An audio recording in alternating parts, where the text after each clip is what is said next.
Hello, family. Enjoy this relaxing moment with Surly Tales. Remember to hit the like button, subscribe, and share your thoughts in the comments. It means the world to us. Also, share this video with your friends and loved ones, and turn on post notifications so you don't miss future videos from us.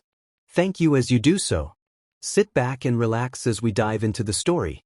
The sun was just beginning to rise over the sleepy village of Umuagu, casting long golden rays across the fields and winding footpaths.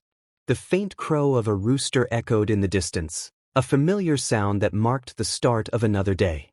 In a small, weather-beaten house at the edge of the village, Chuka sat by the window, mending his fishing net. His fingers worked with the precision of someone who had done this task 1,000 times before, yet his mind was far from the task at hand.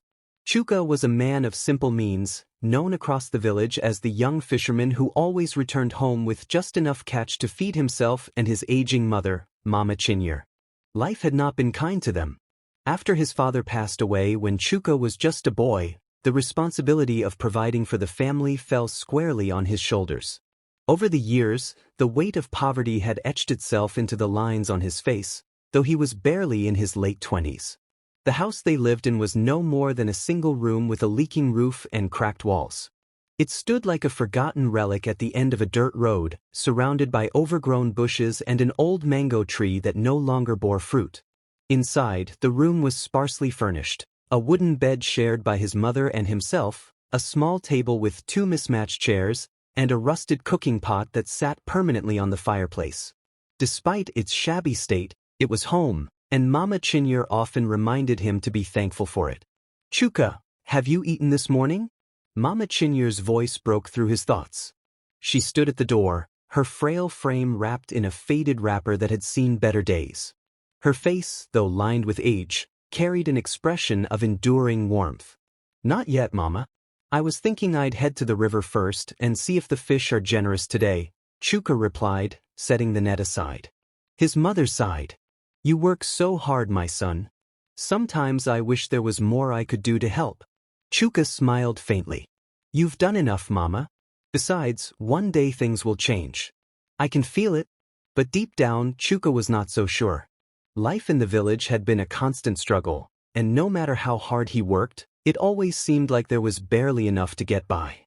The women in the community whispered about him, about his torn clothes, his calloused hands, and the fact that he was still unmarried.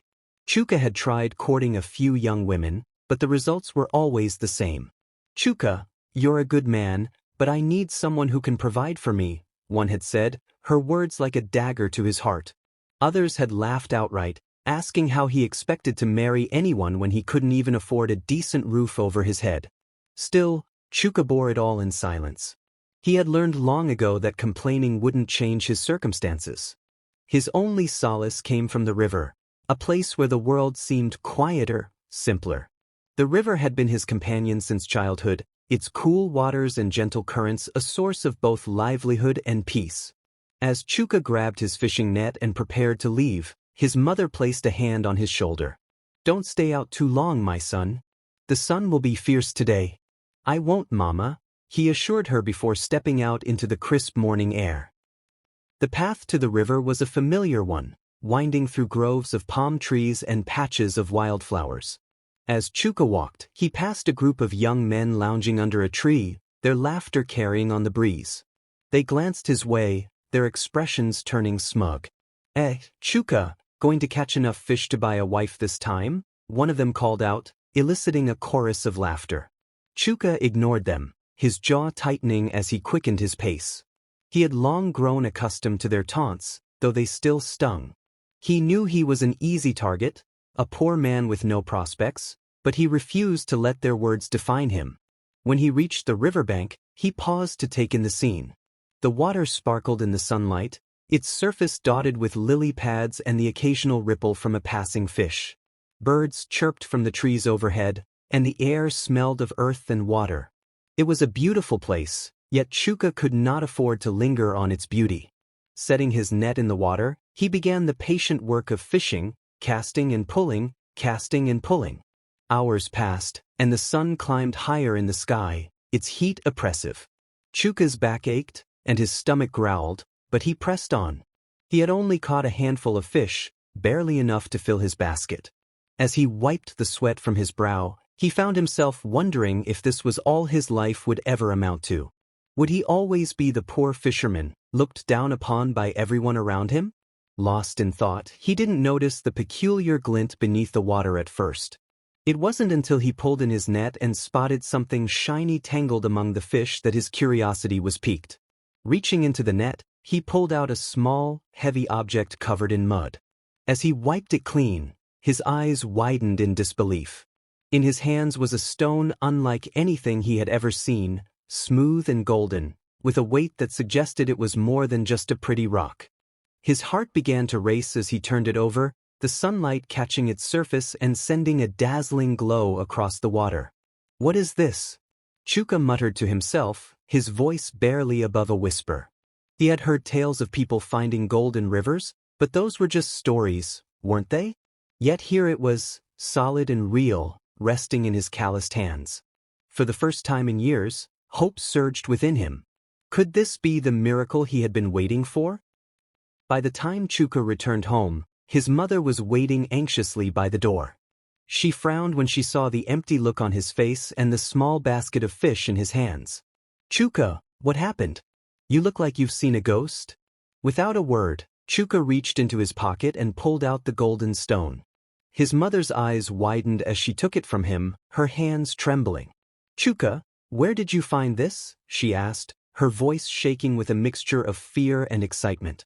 "At the river," he replied. "Do you think it's valuable?" Mama Chinyere stared at the stone for a long moment before nodding slowly. "My son, this is gold. Real gold. It's worth more than we could ever imagine." For the first time in years, Chuka saw tears of joy streaming down his mother's face. She clutched the stone to her chest and began to pray, thanking God for what she believed was a divine blessing. Chuka sat down, overwhelmed by the weight of what had just happened. For so long he had dreamed of a better life, and now, it seemed as though that dream might finally be within reach. Little did he know, this was only the beginning. The following morning, Chuka awoke to the sound of his mother's voice humming a tune he hadn't heard in years. The melody, soft and cheerful, carried through the air and into his small corner of the house. For as long as Chuka could remember, his mother had sung only during times of great happiness or celebration. He smiled faintly as he sat up, the events of the previous day rushing back to him. The golden stone sat on the small table at the center of their home, catching the rays of sunlight that streamed through the cracks in the walls. Its glow seemed almost magical, a stark contrast to the dullness of their surroundings. Mama Chinyere stood by the table, her hands clasped together as if in prayer. "Good morning, Mama," Chuka said as he rose to his feet. She turned to him with a wide smile, her face alight with hope. "Good morning, my son. Did you sleep well?" "Well enough," he replied, though the truth was that his mind had been racing all night. The possibilities of what the stone could bring, the freedom from poverty, the chance to build a better life, had kept him awake. "I've been thinking, Mama," Chuka said as he joined her at the table. "We need to find out how much this stone is worth. If it truly is gold, it could change everything for us."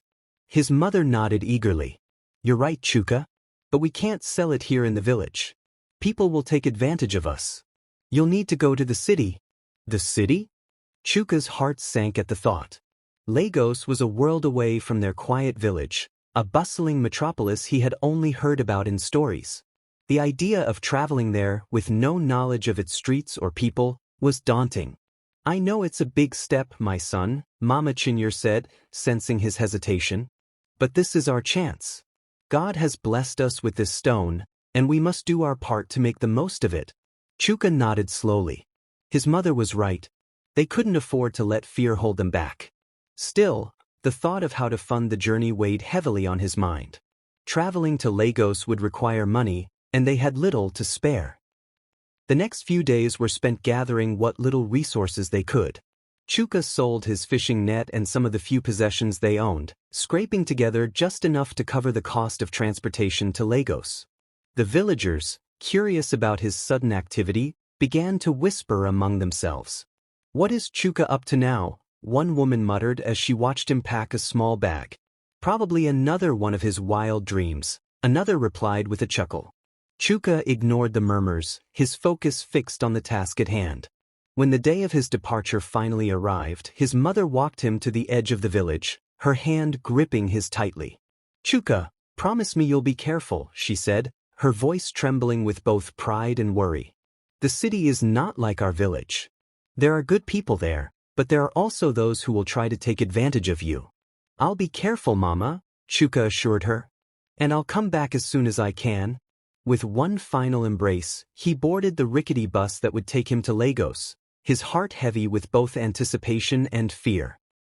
The journey to Lagos was long and arduous. The bus, crowded with passengers and their belongings, bumped and jolted along the uneven roads. Chuka sat quietly by the window, clutching the small bag that contained the golden stone.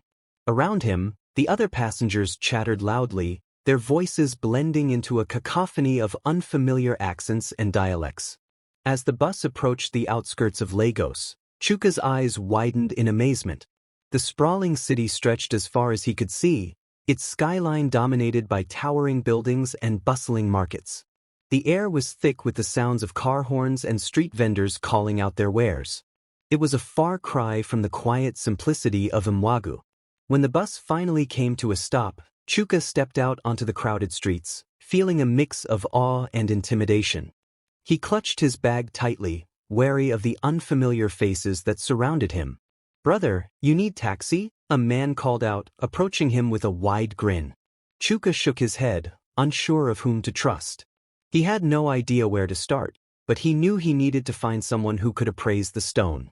After asking a few passers-by for directions, he was pointed toward a part of the city known for its jewelry markets.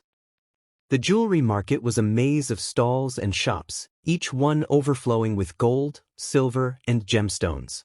Chuka's heart pounded as he made his way through the crowds, clutching the bag that held his precious discovery. Eventually, he found a shop that seemed reputable, its glass display cases filled with glittering treasures. "Good afternoon," Chuka said hesitantly as he approached the shopkeeper, a middle-aged man with sharp eyes and a neatly trimmed beard. "Afternoon, my friend," the man replied, his tone friendly but businesslike. "What can I do for you?" Chuka reached into his bag and pulled out the golden stone, placing it carefully on the counter. The shopkeeper's eyes widened as he picked it up, turning it over in his hands. "Where did you find this?" the man asked, his voice laced with curiosity. "In my village," Chuka replied simply. The shopkeeper examined the stone closely, using a magnifying glass to inspect its surface. After a few minutes, he nodded in satisfaction. "This is pure gold. Very rare and very valuable." Chuka's heart raced. "How much is it worth?" The man leaned forward, lowering his voice. "I'll give you 90 million naira for it." Chuka did a quick calculation in his head. That was roughly $125,000. More money than he had ever imagined having in his lifetime. He tried to keep his expression neutral, not wanting to reveal his excitement. "Deal," he said, his voice steady. With the transaction complete, Chuka left the shop with a bag full of cash and a heart full of disbelief. The money felt heavy in his hands, a tangible symbol of the new life that awaited him. As he made his way back to the bus station, he couldn't help but think of his mother, waiting anxiously for his return. For the first time in his life, Chuka felt the weight of poverty lifting from his shoulders. The golden stone had changed everything, and he was determined to make the most of this second chance. When Chuka finally returned to Umuagu, the villagers gathered around in curiosity as he stepped off the bus. His mother was the first to greet him, her face lighting up with joy as he handed her the bag of money. "Mama, we're free," he said, his voice trembling with emotion. Mama Chinyere let out a cry of joy, dancing in front of their small house as the villagers looked on in awe. Some clapped and cheered, while others watched with envy, unable to believe the transformation they were witnessing. For Chuka and his mother, it was a moment of triumph, a long-awaited blessing that marked the beginning of a new chapter in their lives. The quiet village of Umuagu was abuzz with gossip and speculation. Word had spread quickly about Chuka's miraculous return, not just with money but with enough to transform his and Mama Chinyere's lives completely. Neighbors whispered behind their doors, their eyes filled with a mix of disbelief, envy, and curiosity. Meanwhile, in their small house, Chuka and his mother were busy discussing their next steps. The plan to move forward. Mama, Chuka began, sitting across from his mother at their weathered wooden table. The bag of money sat between them, a symbol of their newfound hope. We can't stay here. You've always dreamed of leaving this village behind. Now we can make that dream a reality. Mama Chinyere looked at her son, pride evident in her eyes. My son, you've done more than I ever imagined possible. But are you sure? Moving to the city will not be easy. It's a different world out there. Chuka nodded. I'm sure. The money will give us a good start, and we can build something better in Lagos. We'll leave behind the ridicule, the struggles, and the people who look down on us. His mother hesitated, her fingers tracing the edge of the table. But what about this house? It's all we've ever known. Chuka reached out to take her hand. Mama, it's time to let go of the past. We'll keep the house for memories, but our future is not here. She finally smiled, nodding her agreement. All right, my son. Let's prepare to leave. The villagers' reaction. Preparations for their move began immediately. Chuka bought new clothes for himself and his mother, repaired their dilapidated roof for the next tenant, and quietly began planning their departure. However, the villagers weren't blind to the sudden changes. Have you seen Chuka lately? One woman whispered to another as they fetched water from the communal well. He's dressing like a city man now. Didn't I tell you? He found gold in the river, another replied, her voice dripping with envy. What kind of luck is that? A man muttered bitterly. Some people are just favored by the gods. The chatter grew louder when Chuka and his mother threw a small farewell gathering. They invited the villagers to join them in a simple feast of jollof rice, plantains, and fried fish, a rare treat in their impoverished community. As the villagers gathered around the food, some expressed genuine happiness for Chuka's newfound success, while others whispered spitefully. What makes him so special? Why didn't I find that gold? One man grumbled under his breath. Chuka ignored the murmurs, focusing on his mother's radiant smile as she mingled with the guests. For once, the weight of their poverty was gone, replaced by the promise of a brighter future. Arrival in Lagos. 2 weeks later, Chuka and his mother boarded a luxury bus headed for Lagos. The journey was smoother than Chuka's first trip, thanks to their upgraded seats and newfound confidence. Mama Chinyere gazed out the window as the scenery shifted from rural farmland to bustling city streets. When they finally arrived in Lagos, the chaos was overwhelming. The air buzzed with the sounds of honking cars, shouting street vendors, and the hum of generators. Skyscrapers loomed above them, casting long shadows over the crowded streets below. Mama, welcome to Lagos, Chuka said with a smile as he helped her out of the bus. This city is so alive, Mama Chinyere said, her voice filled with awe. It's nothing like the village. Chuka had already arranged for temporary accommodations in a modest but clean apartment in a quieter part of the city. As they settled in, he began to plan their next steps. He wanted to invest the money wisely, ensuring that they would never return to poverty. Building a new life. Chuka wasted no time in finding opportunities to grow their wealth. He met with financial advisors, many of whom were surprised by his humility and determination. He invested a portion of the money in a fishing business, a nod to his roots, and another portion in real estate. He also set aside funds for his mother's comfort, buying her new clothes, jewelry, and even a small generator to ensure she never had to sit in the dark. Mama Chinyere, overwhelmed by her son's generosity, often found herself tearing up. Chuka, my son, you've made me the happiest woman alive. I never thought we would live like this. You deserve it, Mama, Chuka replied each time. You've sacrificed so much for me. This is my way of repaying you. Meeting the girl. As their lives began to stabilize, Chuka found himself longing for companionship. Though his mother's happiness was his top priority, he couldn't ignore the emptiness he felt when he thought about his future. One evening, while running errands in a bustling market, he crossed paths with a young woman who caught his eye. She was dressed simply, but her radiant smile and warm demeanor stood out among the chaos of the market. She was helping an elderly woman carry a heavy basket, her kindness evident in every gesture. "Excuse me," Chuka said, approaching her cautiously. "Do you need help with that?" The young woman looked up, surprised but grateful. "Thank you, but I can manage. I'm almost done," Chuka insisted, taking the basket from her hands. As they walked together, they began to talk. Her name was Adaora, and she was a teacher at a local school. Her kindness and intelligence immediately impressed Chuka, and by the time they parted ways, he knew he wanted to see her again. Mama's approval. When Chuka told his mother about Adaora, her face lit up with excitement. "She sounds like a wonderful girl," Mama Chinyere said. "When can I meet her?" "I'll invite her over this weekend," Chuka replied. "I want your blessing before I take things further." When the weekend arrived, Adaora came to their apartment, bearing a basket of fruits as a gift. She greeted Mama Chinyere with respect, kneeling slightly as was customary in their culture. "Welcome, my daughter," Mama Chinyere said warmly, taking Adaora's hands. "Chuka has told me so much about you." The two women hit it off immediately, chatting like old friends. By the end of the evening, Mama Chinyere pulled her son aside and whispered, "She's the one, Chuka. Don't let her go." Chuka's heart swelled with gratitude. For the first time in his life, everything felt right. He had found not only financial stability but also the beginnings of a family. The chapter ended with Chuka gazing out of their apartment window, the lights of Lagos twinkling like stars. He thought about the river back in Umuagu and the golden stone that had changed everything. It was as if fate had guided him to that moment, giving him a chance to rewrite his story. Little did he know, the best was yet to come.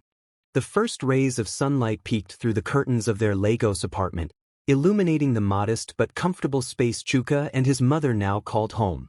The transformation in their lives had been nothing short of miraculous. Where once there was scarcity and struggle, now there was stability and opportunity. Yet, Chuka knew their journey was far from over. As he sat by the window, sipping his morning tea, he contemplated the next steps for their growing fortune and their future. Farewell to Umuagu. Though Chuka and his mother had settled into Lagos, their hearts tugged at the memories of Umuagu. They had left behind neighbors, friends, and a house filled with decades of stories. Chuka decided it was only fitting to return one last time to officially bid farewell to their village. "Mama, we should visit Umuagu this weekend," Chuka said over breakfast. "The people there deserve to know how much they meant to us, even in our hardest times." Mama Chinyere nodded thoughtfully. "Yes, my son.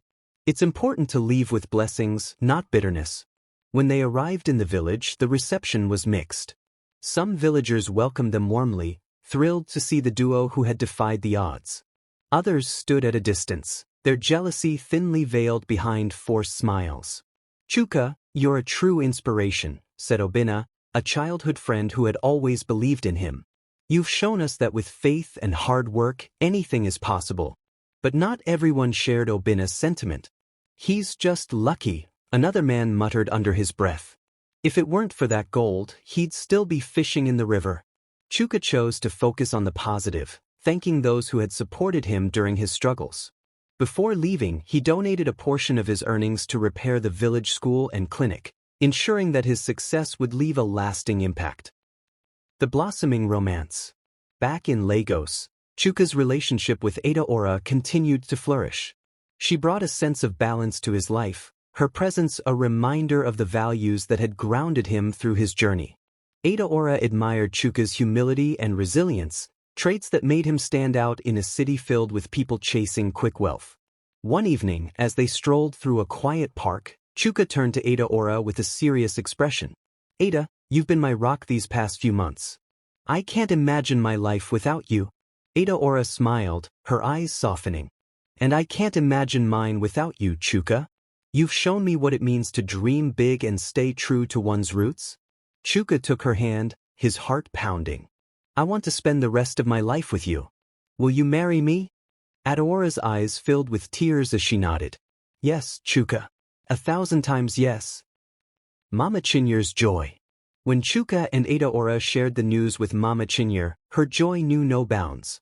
She embraced her future daughter-in-law warmly, her voice thick with emotion.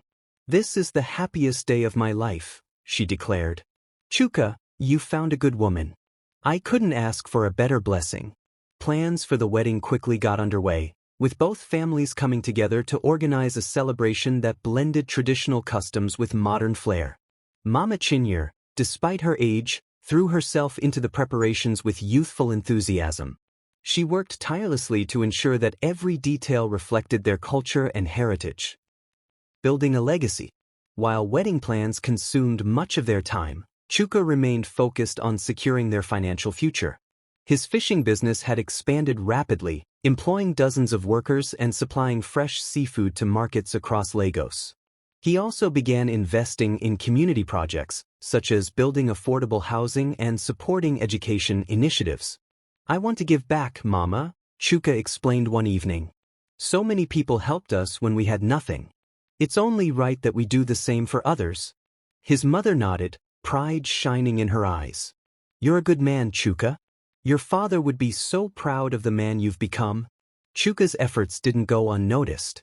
He was soon approached by local leaders who invited him to join community development boards. Though hesitant at first, Chuka realized it was an opportunity to make an even greater impact. The wedding day. The day of the wedding dawned bright and clear, the Lagos skyline glittering under the morning sun. Guests from both families gathered at a beautifully decorated venue, adorned with colorful fabrics and traditional motifs. The air buzzed with excitement as drummers and dancers performed, their vibrant energy setting the tone for the celebration. Chuka stood at the altar, dressed in a regal agbada that reflected his newfound status. When Adaora appeared, escorted by her father, she took everyone's breath away. Her white lace dress was paired with a coral bead necklace, a nod to her heritage. As they exchanged vows, Chuka's mind flashed back to the days when he had been rejected by the women in his village. Standing beside Adaora now, he felt a deep sense of gratitude, not only for her love but for the journey that had led him to that moment. A new chapter. After the wedding, Chuka and Adaora settled into their life together with Mama Chinyere. The three of them formed a close-knit family, their days filled with laughter, love, and purpose. Chuka continued to expand his business ventures, while Adaora pursued her passion for teaching, opening a school for underprivileged children. One evening, as they sat together on the balcony of their Lagos home, Chuka turned to his mother. Mama, do you ever think about the river? She smiled, her gaze distant. I do, Chuka. It gave us the gold, but more importantly, it gave us hope. Never forget where we came from, my son. Chuka nodded, her words sinking deep into his heart. The journey from the banks of that river to the bustling streets of Lagos had been filled with trials and triumphs. But through it all, they had remained true to themselves, and that was their greatest treasure of all. The chapter closed with Chuka, Adaora, and Mama Chinyere sitting together, the city lights twinkling around them, a family bound not just by blood, but by the strength of their shared journey. The bustling streets of Lagos shimmered under the afternoon sun, their energy mirroring the rhythm of Chuka's new life. His story had become the stuff of legend, especially among the people of Umuagu, who now spoke his name with a mix of reverence and admiration. But for Chuka, his wealth was not just a source of comfort, it was a tool for building a legacy rooted in love, purpose, and the simple values that had carried him through life's darkest moments. Settling into married life. Chuka and Adaora's wedding had been the talk of the town, a grand celebration of love and culture. Now, as they settled into their lives as husband and wife, their bond grew stronger with each passing day. Their mornings were filled with quiet moments of shared laughter over cups of tea, and their evenings were spent dreaming of the future they wanted to create together. Adaora, ever the visionary, threw herself into running the school she had founded for underprivileged children. She named it the Chinyere Academy in honor of Chuka's mother, whose resilience and faith had inspired them both. The school quickly became a beacon of hope in their community, providing free education to children who might otherwise have been left behind. You've created something incredible here, Adaora, Chuka said one afternoon as he visited the school. He watched as children, clad in clean uniforms, sang songs and recited lessons with enthusiasm. I couldn't have done it without you, Chuka, she replied. Your support made this possible. Chuka smiled, feeling a deep sense of pride. Together, They were building a life that extended far beyond their own happiness. Mama Chinyere's golden years. For Mama Chinyere, life in Lagos was a dream come true. The spacious house Chuka had built for her was more than just a home. It was a sanctuary. She spent her days tending to the lush garden, cooking her favorite dishes, and doting on the young grandchildren that soon filled her life with joy. One evening, as the family gathered around the dining table, Mama Chinyere raised a glass of palm wine. "I want to say something," she began, her voice steady but filled with emotion. "Chuka, you have made me the happiest woman alive. You took what little we had and turned it into a life I never imagined possible. And Adaora, you have brought light into our family. I am so proud of both of you." Her words brought tears to everyone's eyes, and the family toasted to the journey that had brought them to this moment. Chuka's expanding vision. Chuka's fishing business continued to grow, evolving into one of the largest seafood suppliers in the region. But he didn't stop there.